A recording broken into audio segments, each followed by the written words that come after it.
Blacksmiths emerged in Western Africa around 1500 BC.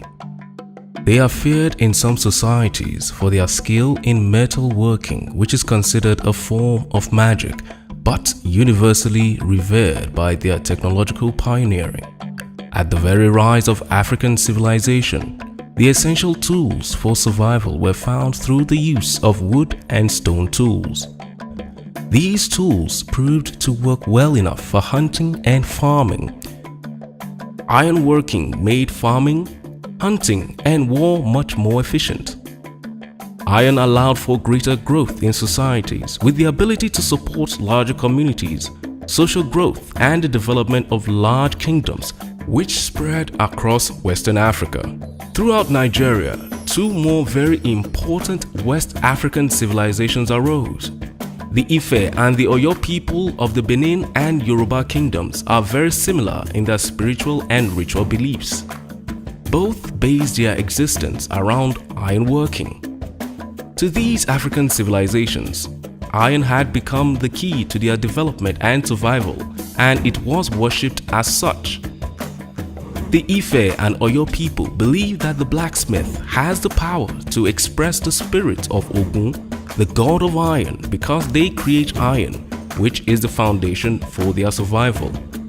Ogun, the god of iron, is one of the pantheon of Orisha, traditionally worshipped by the Yoruba people of Nigeria. Ogun is the god of iron and metalworking and was himself a user of iron as a blacksmith and metal worker.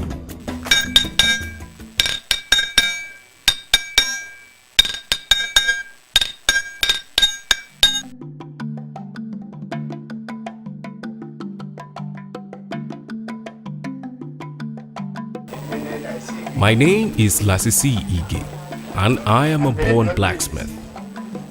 My great-grandfather was a blacksmith. Blacksmithing is a tradition in my family, with my sons also being blacksmiths. I have been a blacksmith for about 40 years now. Blacksmithing has been in my family from generation to generation, and it has been handed down from one generation to the next. It is a family inheritance. In this occupation, we blacksmiths do not make a non-traditional blacksmith the head or leader of our blacksmithing community.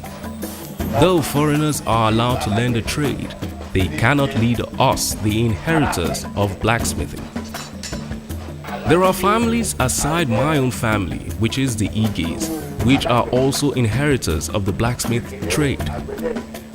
They are the Oniru family, Adodo family, Oritamere family, Kure family, Odekunle family, Oronyo family, Okiodo family, Arimo family, Afijelege and the Eleta and many others. It is from the families mentioned that a leader for our blacksmith clan can and should be chosen. The head of the blacksmithing community is called Olugbede. Out of all the original blacksmith families, there are 4 families that rotate the power of leadership, which is the Olugbede among themselves. It started from the Adodos, then it came to the Iges, then Odekunle, and recently the Bere family in Abodi, who are still in power.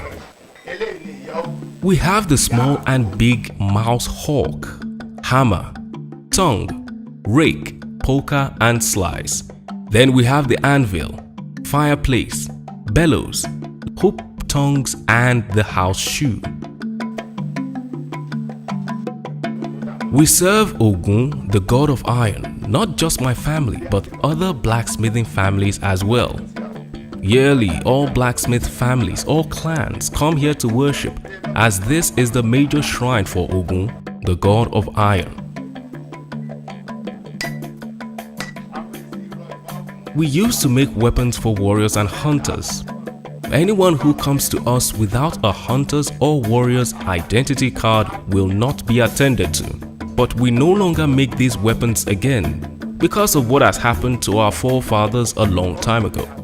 Let me tell you a short story. A very long time ago, the people of Gbongan were attacked by the warriors of another land. The warriors would take their houses and cart away their properties. Just before the incessant attacks invasion, the two villages had a good relationship, and that was because the blacksmiths from Gbongan always provided weapons and tools for the warriors from that very village. The relationship didn't last long, for the warriors envisaged that one day the blacksmiths would rise against them. For this very reason, the warriors from this neighboring village quickly ambushed the Gbongan people and killed all of them, except a young boy that hid in one of the secret places of the blacksmiths. In the Blacksmith's Diary, I found a warrior's code, and if it is deciphered, it reveals its base tools. Anybody with a clue? Watch out! The anvil, power of the blacksmith.